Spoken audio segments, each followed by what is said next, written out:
I'm Clara, the one who jumped out of the family circus into the big city zoo after college.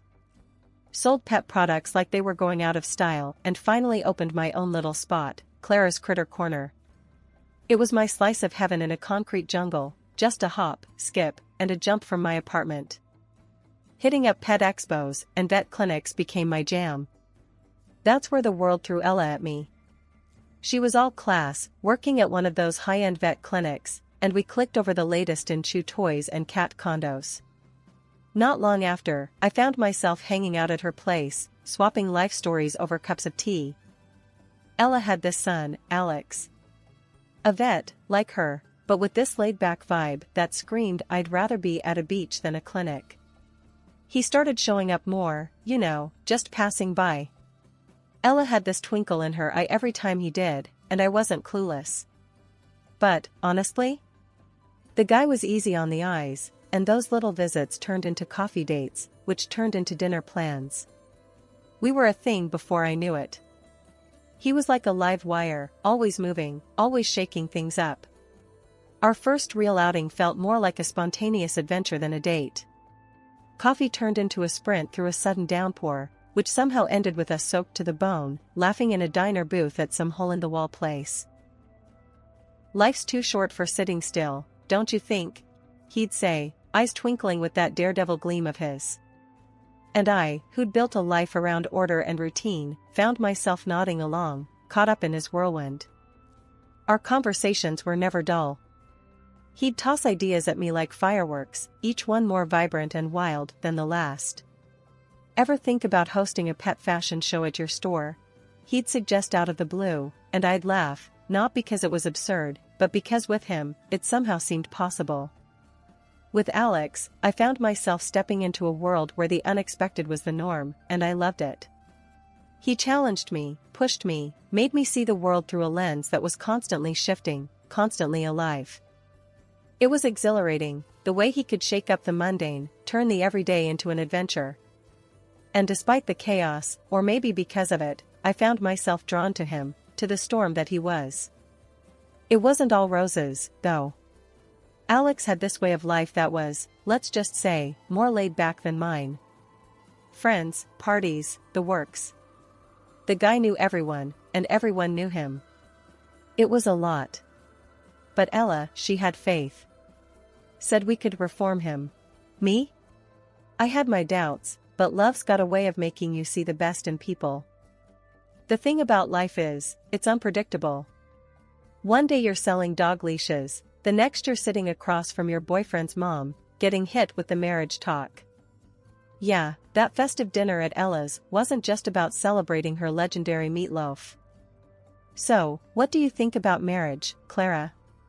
Ella asked, pouring another round of her too-strong homemade wine. "The kind that sneaks up on you." I almost spat my drink. "Marriage? Ella, Alex, and I are just, figuring things out." Ella chuckled. "Figuring things out, huh? You've been figuring things out for 2 years now." Alex, who'd been suspiciously quiet, finally piped up. "Mom, give Clara a break. We're good, aren't we?" He flashed me that grin, the one that made my heart do somersaults even when I wanted to wring his neck. "We're something, all right," I muttered, giving him a look. Ella leaned in, her eyes all sparkly. "Clara, I'm not getting any younger. I want to see my boy settled. And I've seen how you two are together. You're good for each other." "Settled? Ella, your son is like a kite without a string on a windy day," I said, half joking, but dead serious. Alex laughed. "That's fair. But you're like the weight keeping me from flying off." In a good way, he added quickly, seeing my eyebrow raise. Ella wasn't backing down. "Listen, I know Alex can be a bit much. But together, I know you can navigate through anything." I took a sip of my wine, buying time. "Ella, it's not about navigating. It's about him blowing cash on nonsense while I'm penny pinching to keep the business afloat. How's that gonna work in a marriage?" "Marriage is about teamwork, Clara. Sharing the load. And I know my son. He needs a strong partner. Someone like you, Ella said, her voice soft but firm. Alex reached for my hand. Clara, I know I can be a handful. But I'm serious about us. About making this work. We can figure out the finances together. I looked at him, really looked. Behind the charm and the carefree attitude, there was something else. A willingness, maybe even a need, to grow up. But could he? Could we? Alex, your version of financial planning is seeing how far you can stretch $1 at happy hour, I said, half smiling to take the sting out. Hey, I get 2 for 1. That's planning, he quipped, but his smile faded. I get it, Clara. I do. I need to do better. For us. Ella watched us, her expression hopeful. Think about it, Clara. You don't have to decide now. But I see something beautiful here. Something worth fighting for. The room was silent for a moment, the weight of her words hanging in the air. I took another sip of wine, feeling its warmth spread through me. Let's say we do this marriage thing. It's not gonna be easy, Alex. You need to step up. No more childish spending sprees. And Ella, no bailing him out. We're in this together, but we play by my rules. Financial responsibility isn't optional. Alex nodded. I hear you, Clara. I'm in. All in. Ella beamed. That's all I wanted to hear. We'll figure out the rest together. As I sat there, looking at the two of them, I couldn't help but feel a mix of excitement and sheer terror. Marrying into this family was going to be like jumping onto a moving train. But then again, life's about taking chances, right? And maybe, just maybe, this was a chance worth taking. So, I raised my glass to figuring it out. Together. Ella and Alex echoed the toast, their glasses clinking against mine. And just like that, my predictable life of pet supplies and quiet evenings alone got a whole lot more complicated. But as I looked into Alex's eyes, seeing the genuine promise of effort, I felt a flicker of hope. Maybe, with a lot of work and a little bit of luck, we could turn this unexpected proposal into something real. Something lasting. Life after tying the knot with Alex was a wild ride, kinda like being strapped into a roller coaster that you can't get off of. The dude worked his tail off at the clinic, I'll give him that. Money was coming in, sure, but it was flowing out just as fast. Every other week, Alex was either flashing a new watch that cost more than our rent or blowing $1,000 on ties fancier than anything I'd ever owned. Then there were the parties. Man, could he throw down. Every time he snagged some award or recognition at work, it was an excuse to hit the town with his squad, dropping more cash in one night than I dared to spend in a month. I tried sitting him down, laying it out plain and simple. Alex, we gotta start saving, thinking about the future, you know? Might as well have been talking to the wall. And kids? Forget about it. Every time I brought it up, he'd dodge the topic like a pro. It was clear, settling down, really settling down, wasn't on his radar. That stung more than I expected.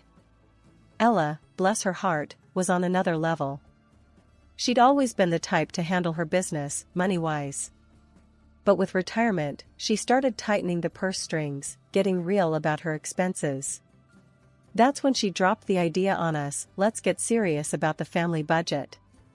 Time to pool resources, track every dime. Sounded like a lifeline to me. So, we opened this joint account, a pot for all things house and home. At first, Alex was on board, chucking in a decent share. But like clockwork, his enthusiasm fizzled.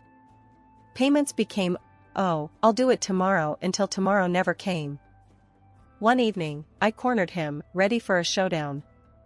Alex, we talked about this. You, me, your mom, we're a team now. Time to act like it. He just shrugged, that maddening, laid-back shrug of his. Clara, this is just how things have been, you know? Mom's always had the bills and groceries covered. I take care of my own stuff.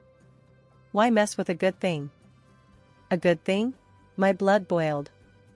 A good thing? Alex, we're supposed to be building a life here, not running some freewheeling bachelor pad. Things need to change. His reply was a cold splash of reality. Change? Clara, this is me. It's always been this way. Why start pinching pennies now? Life's got a funny way of throwing curveballs, and mine came in the form of 2 pink lines on a pregnancy test. Heart pounding, I broke the news to Alex, hoping, praying for a flicker of joy, a spark of excitement. His reaction? Cold enough to freeze hell over. Clara, are we sure we want to keep it? He tossed out, casual as if discussing the weather. The words hit like a sucker punch. I stood there, stunned, my heart sinking to my toes. Absolutely. I shot back, my voice laced with steel. This isn't up for debate. Ella, on hearing the news, wrapped me in a hug, her support unwavering. We're in this together, dear, she assured, a rock in the storm that was brewing. Juggling the pet store with morning sickness was a Herculean task. Every day felt like running a marathon with lead shoes. So, I did what I had to do, pivoted to online sales, rented a warehouse near Ella's, to ease the load. The digital leap was a lifeline, keeping my dream afloat as I navigated the rough waters of pregnancy. Then, as if life decided I hadn't had enough, Ella fell sick, landed straight in the hospital. My heart was torn between worry for her and anger at Alex, who couldn't be bothered to show his face at the clinic. Every day, I was there, holding Ella's hand, whispering promises of better days, while Alex, God knows where he was. Bringing Ella home was another chapter in the saga.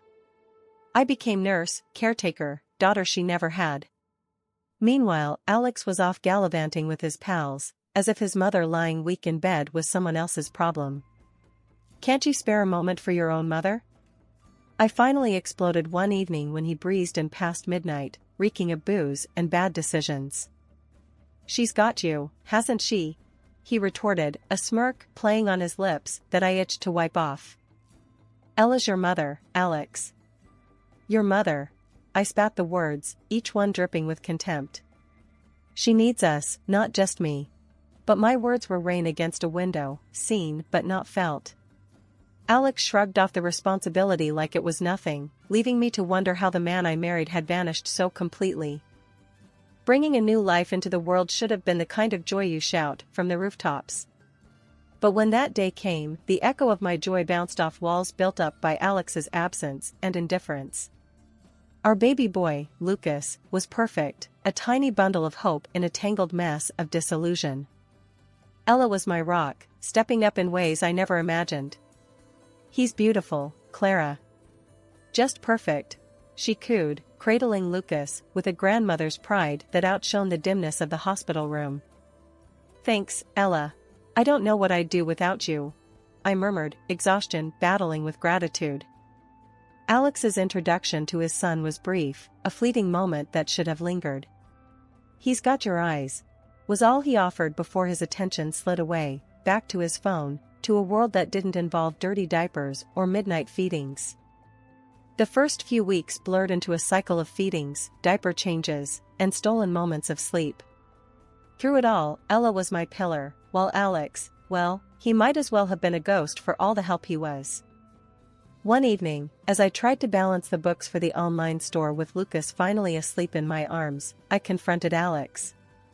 Can't you see we need you here? Not just physically, but really here, with us? Alex shrugged, a gesture that seemed to be his new mode of communication. Clara, you've got this parenting thing down. Besides, I'm not cut out for the baby stage. It's all crying and stuff. Stuff? That stuff is your son, Alex. Your flesh and blood. I shot back, frustration simmering. You think I've got it all figured out? I'm winging it every single day, hoping I don't mess up. We're supposed to be in this together. He looked at me, really looked, for the first time in what felt like forever. Clara, I just don't know how to be the dad you want me to be. It's not about being the dad I want, Alex. It's about being the dad Lucas needs. He needs his father. And I need my husband, not a roommate who disappears at the first sign of responsibility. The words hung heavy between us, a chasm of unmet expectations and fading hopes. Ella, overhearing, chimed in, "Alex, love, being a parent is about learning on the job. You won't know until you try. And trust me, your boy will love you for just being there." Her words, meant to bridge the gap, fell on deaf ears. Alex mumbled something about needing air and left, the door closing softly behind him. In his absence, Ella and I found a rhythm, a new normal, that saw us through each day. Our home was filled with the sounds of Lucas's gurgles and giggles, a bittersweet symphony that underscored what was missing. "Clara, you're doing an amazing job. Lucas is lucky to have you," Ella said one night as we sat exhausted but content in the living room. "Thanks, Ella. We're lucky to have you, too.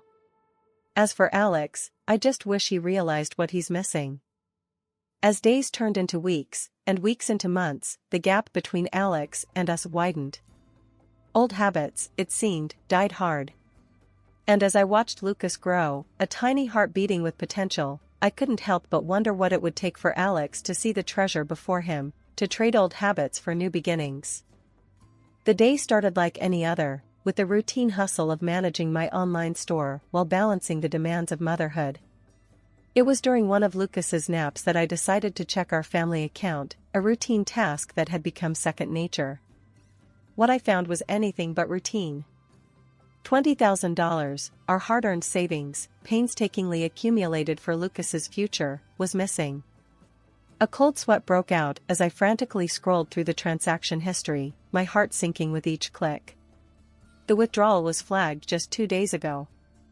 Without a second thought, I grabbed my phone and dialed Alex. "Alex, we need to talk. Now."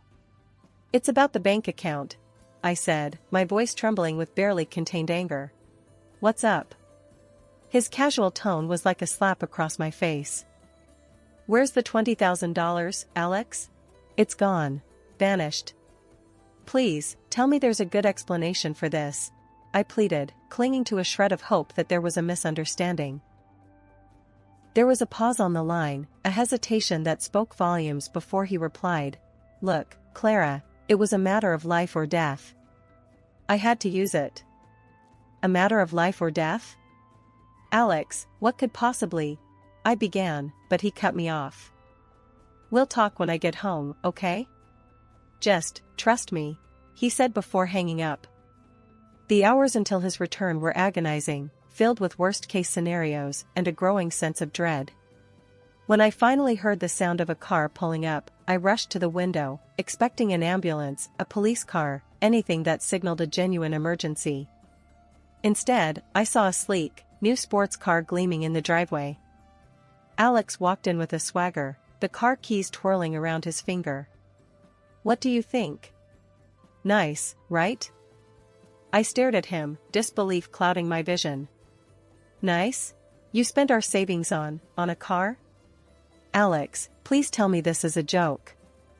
He shrugged, unfazed by my distress. I needed something reliable. Something that makes a statement. "It was a great deal, Clara." "A great deal?" My voice rose in pitch, a mix of incredulity and rage. "We had plans for that money, Alex.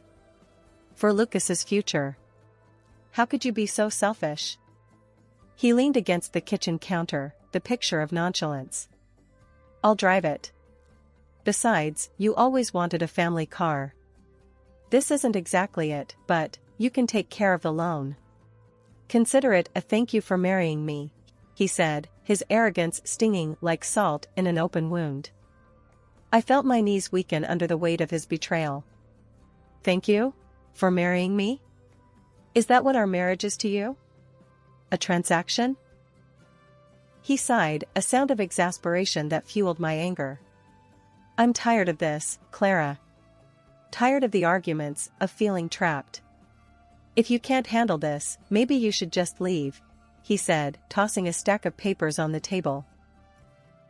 Among them, the divorce papers stood out, a testament to the depth of his indifference. Signed. Sealed. delivering the final blow to our crumbling marriage. "This is what you want?" I asked, the fight draining from my voice as the reality of his betrayal settled in. "It's for the best. We're clearly on different paths," he replied, his tone devoid of any emotion. The room spun as I processed the magnitude of his actions. Not only had he jeopardized our son's future, but he'd also unilaterally decided to end our marriage, all for a fleeting symbol of status. As Alex's words, cold and detached, filled the air, Ella walked in, Lucas cradled in her arms. The sight of her grandson, oblivious to the pain around him, seemed to strengthen her resolve.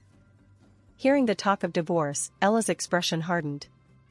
"I've made my decision," she declared, her voice steady but laced with emotion.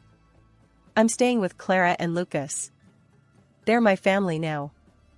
Alex, taken aback, stared at his mother, disbelief etched across his face. "Mom, you can't be serious." She's practically a stranger, compared to your own son." Ella shook her head, a mixture of sorrow and determination in her eyes. "Clara has shown more strength and commitment to this family than you ever have, Alex. I spoiled you, gave you everything, hoping it would fill the void your father left. But all it did was make you selfish, irresponsible." Turning to face Alex squarely, Ella's next words were a gut punch.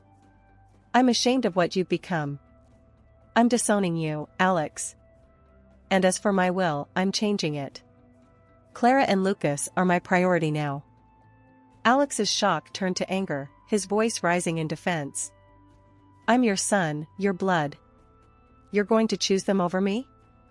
Ella's response was unwavering. "Clara has proven herself more of a family to me than you have in years. It's time you learn to stand on your own, to understand the value of money and family." The finality in her voice brooked no argument.